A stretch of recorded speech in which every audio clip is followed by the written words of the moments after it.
PP chairman ऐं परडेही वज़ीर बिलावल भुट्टो ज़रदारी पारां ॿारनि जे आलमी ॾींहं ते पैगाम जारी कयो वियो आहे। परडेही वज़ीर बिलावल भुट्टो ज़रदारी जो चवणु आहे त ॿार असांजो क़ीमती असासो आहिनि। सहूलतूं फ़राहम करण जी हुकूमत जी ज़िम्मेवारी आहे।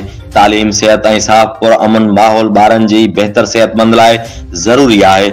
जारी बयान में परडेही वज़ीर बिलावल भुट्टो ज़रदारी चयो आहे त ॿोॾि सबबि मुतासिर थियल ॿारनि ते ख़ासि ध्यानु ॾियण जी ज़रूरत आहे।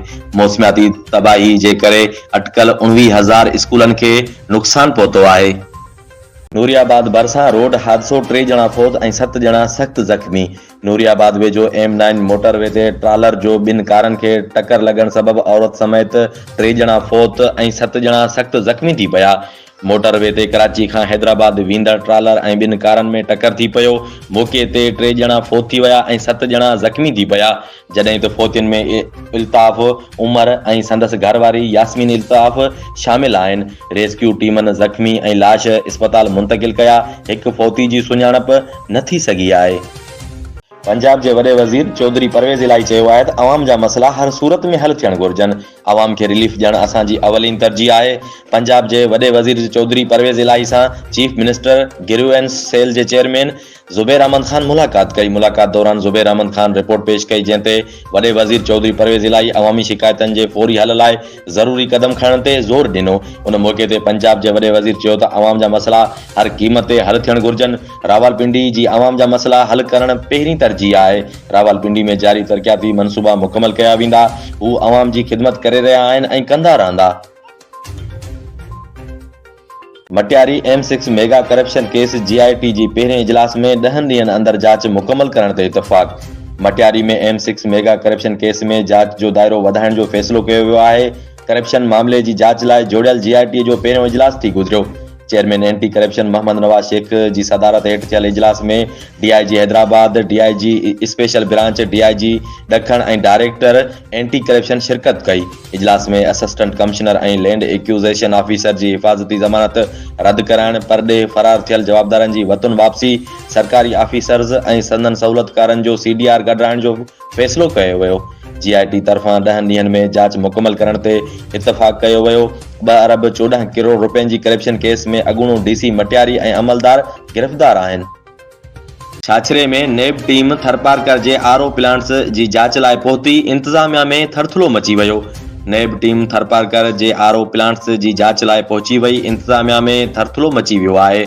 नेब जांच टीम मुख़्तलिफ़ ॻोठनि में वञी RO प्लांट्स जो मुआइनो कयो।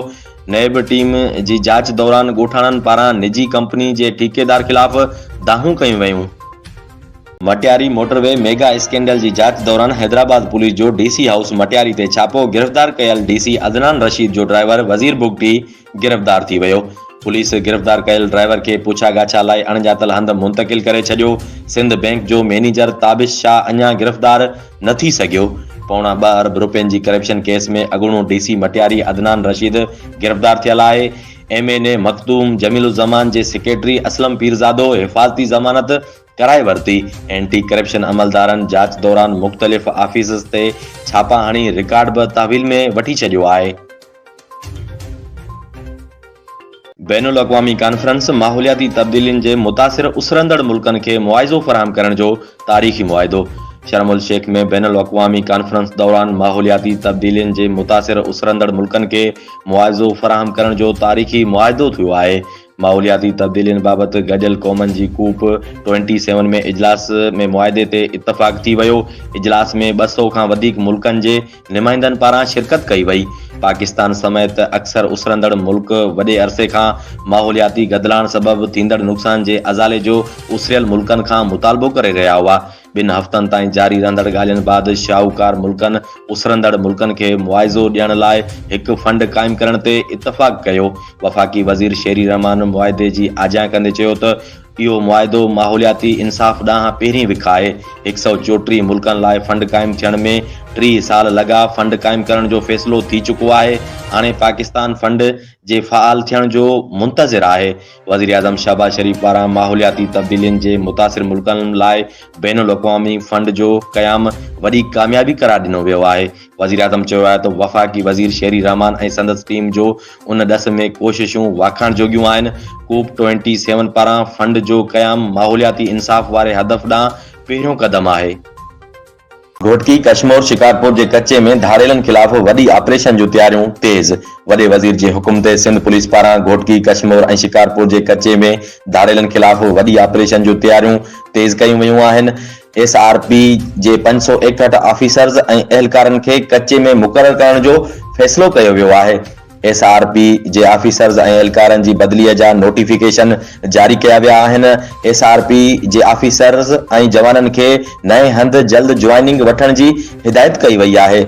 रावती जे कच्चे में 5 पुलिस ऑफिसर्स और जवानन की शहादत बाद वडे वजीर कच्चे में वडो ऑपरेशन शुरू करण जो हुक्म। सोबोदेरो लग गोठ कमाल लाशारी में 6 सालन जो मासूम नींगर नासिर वल्द हुबदार लाशारी जंज खणी आयल सूज़गी जे टक्कर में शदीद जख्मी थी पयो, जंहिंखे वारस गंबट गिम्स अस्पताल खणाए विया, जिते जख्मियुनि जा सूर न सांदे मासूम नींगर नासिर हुसैन लाशारी फौत थी वियो। फोती नींगर जे वारसन चयो त सूज़गी ड्राइवर फरमान पिताफी असां सां वडो ज़ुल्म कयो। सोबोदेरो पुलिस सूज़गी ड्राइवर के तहवील में वठी छॾियो। नींगर जी फौत थियण जी इतला ते नींगर जे घर में कोहराम मची वियो।